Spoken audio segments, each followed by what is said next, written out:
नदिया जिले का एक छोटा सा गांव था जहां लोग सादगी और मेहनत से अपनी जिंदगी जीते थे।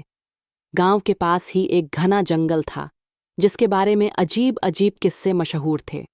दिन में तो लोग वहां लकड़ियां काटने या जानवर चराने चले जाते, लेकिन रात ढलते ही गांव का कोई भी इंसान उस जंगल की तरफ झांकने तक की हिम्मत नहीं करता। गांव वालों का कहना था कि उस जंगल में एक भूत रहता है जिसका नाम है भगवत। कहते हैं कई साल पहले एक आदमी जिसकी मौत उसी जंगल में रहस्यमयी हालात में हुई थी, उसकी आत्मा आज भी वहीं भटक रही है। रात का डर और गांव की कहानियां। गांव का हर बच्चा बूढ़ा जानता था कि सूरज ढलने के बाद जंगल के पास जाना मौत को न्योता देना है। बूढ़े पंचानन अक्सर बच्चों को डराते हुए कहते, उस बरगद के पेड़ के नीचे मत जाना, रात को वहां से लाल आंखों वाला साया निकलता है, उसकी हंसी से हड्डियां तक कांप जाती हैं। जिसने भी जिज्ञासा में कदम रखा वो कभी लौटकर गांव नहीं आया। गांव का मजदूर मंगल कई बार कसम खाकर कह चुका था कि उसने सफ़ेद कपड़ों में लिपटे साए को अपनी आंखों से देखा है। वह अक्सर कहता, मैंने उस रात जंगल में लकड़ी काटते हुए देखा था, वो हवा में झूल रहा था, उसकी आंखें लाल अंगारे जैसी चमक रही थी। मैं तो किसी तरह अपनी जान बचाकर भागा। लोग उसकी बात सुनकर सिहर उठते, मगर गांव के कुछ नौजवान इन कहानियों को अंधविश्वास मानकर मजाक उड़ाते। राजू का जिद्दी स्वभाव इन नौजवानों में से एक था। राजू साहसी, जिद्दी और हमेशा दूसरों को चुनौती देने वाला। उसे लगता था कि ये सारी बातें बुजुर्गों के डराने के हथकंडे हैं। एक दिन उसने अपने दोस्त अमियों से कहा, ये सब फालतू की बातें हैं, अगर सच में भूत है तो मैं खुद जाकर देखूंगा, फिर सबको सच बता दूंगा। अमियो डर गया। उसने तुरंत टोकते हुए कहा, राजू मत कर ये पागलपन, पंचानन दादा की बातों को हल्के में मत ले, अगर सच में कुछ हुआ तो। राजू ने उसकी बात बीच में काट दी, मगर कुछ नहीं, मैं कल रात जंगल जाऊंगा, तू चाहे तो मेरे साथ चल, वरना यहीं डर के बैठा रह। पंचानन की चेतावनी जब ये बात गांव में फैली तो बूढ़े पंचानन ने राजू को समझाने की कोशिश की। उसने कहा, बेटा मैंने अपनी आंखों से बहुत कुछ देखा है, वो जंगल साधारण नहीं है, वहाँ बरगद के पेड़ पर भगवत का साया है, कभी वो भी इंसान था। लालच और विश्वासघात ने उसकी मौत करवाई थी, तब से उसकी आत्मा चैन से नहीं सो पाई। मत जा वहाँ, वरना तू भी वापस नहीं आ पाएगा। राजू हंसकर बोला, दादा आप बूढ़े हो गए हैं, डर आपकी आंखों में है, सच जानना है तो मैं ज़रूर जाऊंगा। पंचानन ने गहरी सांस ली और कहा, ठीक है, लेकिन याद रखना जंगल का रास्ता जाने वालों के लिए हमेशा से एक तरफा रहा है। मंगल की दास्तान। राजू को रोकने की आखिरी कोशिश मंगल ने की। उसने गांव के चौपाल में सबको इकट्ठा किया और अपनी घटना सुनाई। 5 साल पहले मैं लकड़ी काटने गया था। अचानक रात हो गई। मैंने सोचा जल्दी घर पहुंच जाऊं। तभी बरगद के पेड़ के पास से अजीब सी सरसराहट आई। जब मुड़ा तो देखा एक लटकता हुआ साया मुझे घूर रहा था। उसकी हंसी अब तक कानों में गूंजती है। मैं भागा, गिरा, खून निकला, लेकिन पीछे मुड़कर नहीं देखा। अगर मैं रुकता तो आज यहाँ तुम्हारे बीच न होता। गांव के लोग खामोश हो गए, लेकिन राजू की आंखों में अब भी वही जिद चमक रही थी। जंगल की ओर कदम। आखिरकार रात आई। आकाश में आधा चांद और असंख्य तारे थे। गांव का माहौल सन्नाटे से भरा हुआ। राजू ने मशाल उठाई और अमियों से कहा, चल आज सच सामने आएगा। अमियो बहुत डरा हुआ था, लेकिन दोस्ती निभाने के लिए उसके साथ चल पड़ा। दोनों धीरे धीरे जंगल में घुस गए। झींगुरों की आवाज़ गूंज रही थी और पेड़ों के बीच से आती ठंडी हवा से शरीर कांप रहा था। जैसे जैसे वो आगे बढ़ते गए अजीब सी गंध आने लगी, सड़ी गली मिट्टी और धुएं की। बरगद का रहस्य। आखिरकार दोनों उस विशाल बरगद के पेड़ तक पहुंचे जिसके बारे में गांव भर में कहानियां फैली थीं। अचानक हवा का एक तेज झोंका आया और मशाल कांपने लगी। अम्मियों ने कांपते हुए कहा, राजू मुझे अच्छा नहीं लग रहा, चल वापस चलते हैं। लेकिन राजू जमीन पर अड़ा रहा। यही तो जगह है, अगर सच में कुछ है तो अब सामने आएगा। इतना कहना ही था कि अचानक उनके सामने धुंध सा छाने लगा। धुंध से धीरे धीरे एक आकृति बनने लगी। भूत भगवत का आगमन दोनों ने देखा। एक लंबा सफ़ेद साया हवा में तैर रहा था। उसके बाल खुले हुए थे, आंखें लाल लाल जल रही थीं। उसकी आवाज़ गूंज उठी, कौन है जो मेरे जंगल में आया? मैं हूँ भगवत। ये जंगल मेरा है। जो इसमें आया वो कभी लौट कर नहीं गया। अमियो चीख पड़ा, राजू चल, भाग चल। लेकिन राजू के पैर जैसे ज़मीन में धंस गए हों। उसकी आवाज़ कांपने लगी, तू कौन है? तुझे शांति क्यों नहीं मिलती? भूत गर्जा, मुझे धोखा देकर मारा गया था। मेरी आत्मा हमेशा बदला चाहेगी और अब तुम दोनों भी मेरे शिकार बनोगे। इतना कहते ही मशाल बुझ गई। घना अंधेरा छा गया। चारों तरफ सिर्फ चीखें और हवा की डरावनी सरसराहट गूंजने लगी। गुमशुदगी उस रात के बाद राजू और अमियो कभी गांव वापस नहीं आए। सुबह गांव वाले जब खोजने निकले तो बरगद के पेड़ के पास सिर्फ आधी जली हुई मशाल और राजू का फटा हुआ कपड़ा मिला। पंचानन ने दूर से देखा और कहा, मैंने पहले ही चेतावनी दी थी, ये जंगल अपनी आत्मा को कभी खाली नहीं जाने देता। गांव में सन्नाटा छा गया। बच्चे बूढ़े तक डर गए और तभी से लोगों ने ठान लिया कि सूरज ढलते ही उस जंगल का नाम तक नहीं लिया जाएगा। अंतिम रहस्य कहा जाता है कि कभी कभी शांत रातों में जब हवा बरगद की डालियों को हिलाती है तो दूर से किसी के चीखने की आवाज़ सुनाई देती है। गांव वाले कहते हैं वो चीखें राजू और अमियो की हैं और उनकी आत्मा अब भी भगवत के शिकंजे में फंसी हुई है। आज तक उस जंगल का नाम सुनकर गांव वाले कांप उठते हैं। नादिया जिले के उस छोटे से गांव में अब कोई भी रात को हंसता या खेलता नहीं था। सबके चेहरों पर डर की परछाई रहती थी। वजह साफ थी, राजू और अमियो की गुमशुदगी। उस घटना के बाद से गांव की गलियों में एक ही चर्चा थी, जंगल ने उन्हें निगल लिया। सौरभ की बेचैनी राजू और अमियो की गुमशुदगी को कई हफ्ते बीत गए। गांव वाले धीरे धीरे चुप हो गए, लेकिन एक युवा लड़का सौरभ चैन से नहीं बैठ पा रहा था। वह राजू का छोटा भाई जैसा था। बचपन से ही उसने राजू को आदर्श माना था। एक शाम सौरभ ने अपनी माँ से कहा, माँ, सब लोग कह रहे हैं कि राजू और अमियो को भूत ने ले लिया, पर मैं मानने को तैयार नहीं। मुझे सच्चाई जाननी ही होगी। माँ के चेहरे पर डर उतर आया। पगला मत बेटा, उस जंगल में जो गया कभी लौट कर नहीं आया। मत सोच वहाँ जाने का। लेकिन सौरभ के दिल में एक अजीब सी जिद पनप चुकी थी। पंचानन की फिर से चेतावनी। अगले दिन सौरभ ने गांव के बुजुर्ग पंचानन से मुलाकात की। दादा, आप सच बताइए, आखिर ये भगवत कौन था? पंचानन ने लंबी सांस ली। उसकी आंखों में यादों का तूफान उमड़ आया। बहुत साल पहले की बात है बेटा। भगवत इस गांव का पुजारी था। उसे विद्या और मंत्रों का घमंड था। एक बार गांव में अकाल पड़ा। लोगों ने उससे दुआ मांगी, लेकिन उसने अनुष्ठान के बहाने गांव वालों से सोना और अनाज लूट लिया। जब सच्चाई सामने आई तो गांव वालों ने उसे जंगल के उस बरगद से बांधकर पत्थरों से मारा। तब से उसकी आत्मा वहीं भटक रही है। वह हर उस इंसान से बदला लेना चाहता है जो जंगल में कदम रखता है। सौरभ ने दृढ़ स्वर में कहा, तो फिर उसका अंत भी होना चाहिए। अगर वो इंसान था तो उसका दोष इंसानी था। हम उसकी आत्मा को शांति क्यों न दें? पंचानन हंस पड़ा, मगर वह हंसी डरावनी थी। कितनों ने कोशिश की है बेटा, पर जिसने भी उसका सामना किया वो खुद जंगल का हिस्सा बन गया।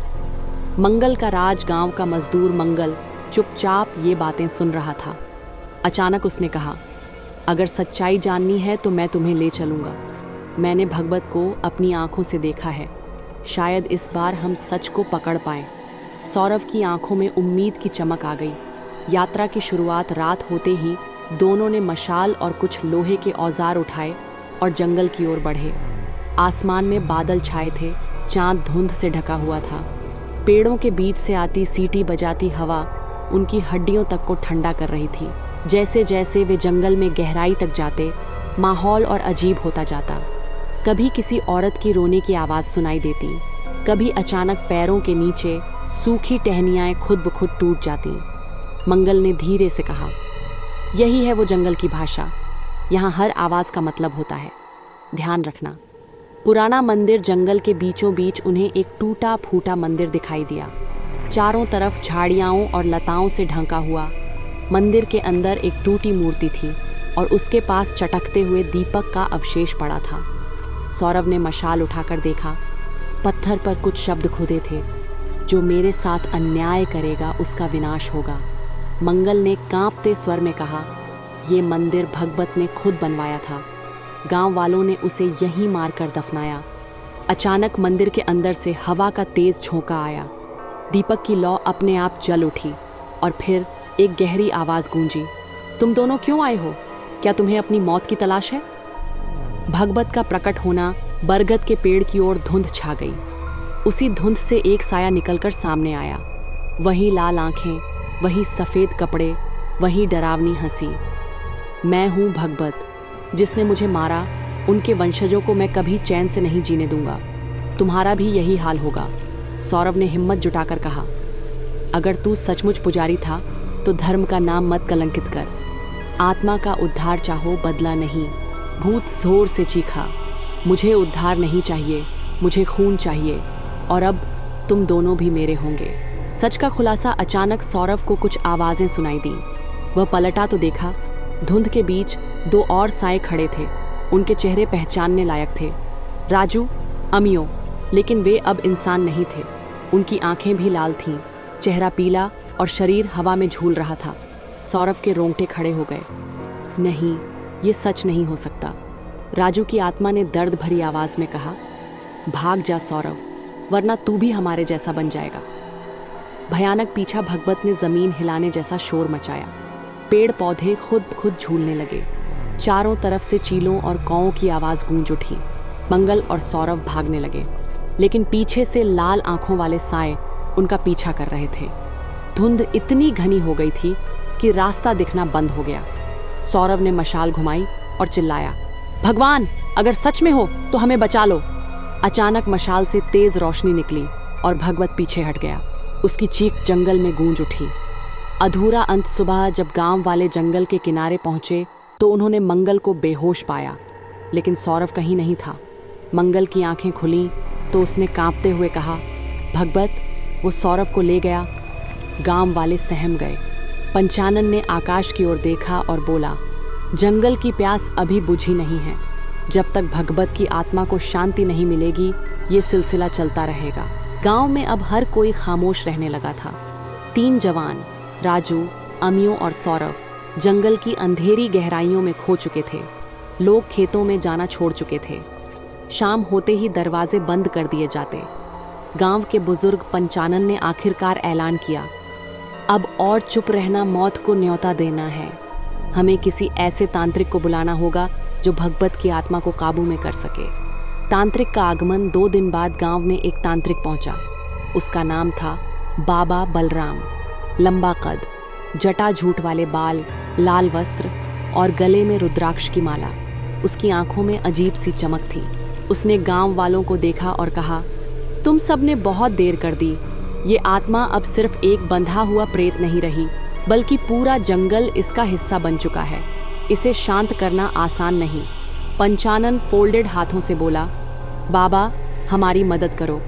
हमारे बच्चे उस जंगल में खो गए हैं। बलराम ने मंत्र पढ़ते हुए कहा, ठीक है, आज अमावस्या की रात है। यही सही समय है जब आत्माओं को काबू में किया जा सकता है। पर याद रखना, अगर मैं असफल हुआ तो पूरा गांव नष्ट हो सकता है। जंगल में तंत्र यज्ञ रात को बलराम, पंचानन और कुछ बहादुर गांव वाले मशालें लेकर जंगल की ओर निकले। बीच में वही बरगद का पेड़ था जहां भगवत का वास था। बलराम ने आसन बिछाया और चारों तरफ त्रिकोण बनाकर मंत्र पढ़ने लगा। उसने हवन कुंड जलाया। अग्नि की लपटें उठीं और हवा और भी भारी हो गई। अचानक आसमान में काले बादल छा गए। बरगद की डालियां अपने आप हिलने लगीं और फिर वहीं आवाज गूंजी, तुम लोग फिर से आए हो? कितनी बार चेतावनी दूं? भूत और तांत्रिक का टकराव। भगवत का विशाल साया प्रकट हुआ। उसकी आंखें अंगारे जैसी लाल थीं। बलराम ने जोर से मंत्र पढ़ा, एयूएम नमः चंडिकाय, एयूएम नमः कालिकाय। आग की लपटें और ऊंची हो गईं। भगवत चीखा और उसके चारों ओर की धुंध कांपने लगी। लेकिन तभी धुंध से 3 और परछाइयां निकलीं, राजू, अमियो और सौरभ। गांव वाले चीख पड़े, हे भगवान, ये तो हमारे बच्चे हैं। राजू की आत्मा ने करुणा से कहा, हमें बचा लो बाबा, हम इस श्राप में फंस गए हैं। बलराम ने जोर से उत्तर दिया, चुप रहो, मैं तुम्हें मुक्त कराऊंगा। श्राप का सच मंत्रों की गूंज के बीच पंचानन अचानक चिल्लाया, बाबा, मुझे याद आया, भगवत को मरते वक्त गांव वालों ने शाप दिया था कि उसकी आत्मा कभी मुक्त नहीं होगी। शायद वही वजह है कि ये आत्मा इतनी हिंसक हो गई है। बलराम ने गुस्से से कहा, तो फिर श्राप को तोड़ना होगा, लेकिन इसके लिए किसी एक को अपनी आत्मा बलिदान देनी पड़ेगी। गांव वाले चौंक उठे, चारों ओर सन्नाटा छा गया। बलिदान तभी मंगल आगे आया, अगर मेरी मौत से गांव और इन बेचारे आत्माओं को मुक्ति मिल सकती है तो मैं तैयार हूँ। सभी गांव वाले रो पड़े। बलराम ने कहा, ठीक है, अपने प्राणों को अग्नि में अर्पित करो और मंत्रों के साथ भगवत का सामना करो। मंगल ने बिना हिचके हवन में छलांग लगा दी। आग की लपटें तेज हो गईं, पूरा जंगल गूंज उठा। अंतिम टकराव, मंगल की आत्मा अचानक अग्नि से उठकर सुनहरी रोशनी में बदल गई। वह रोशनी सीधा भगवत की ओर बढ़ी। भगवत चीखा, नहीं, ये नहीं हो सकता। राजू, अमियो और सौरभ की आत्माएं भी उस रोशनी में समा गईं। धीरे धीरे भगवत का विशाल साया टूटकर राख में बदल गया। धुंध छूट गई। जंगल की हवा अचानक हल्की हो गई। मुक्ति सुबह जब सूरज निकला तो बरगद के नीचे सिर्फ राख बची थी।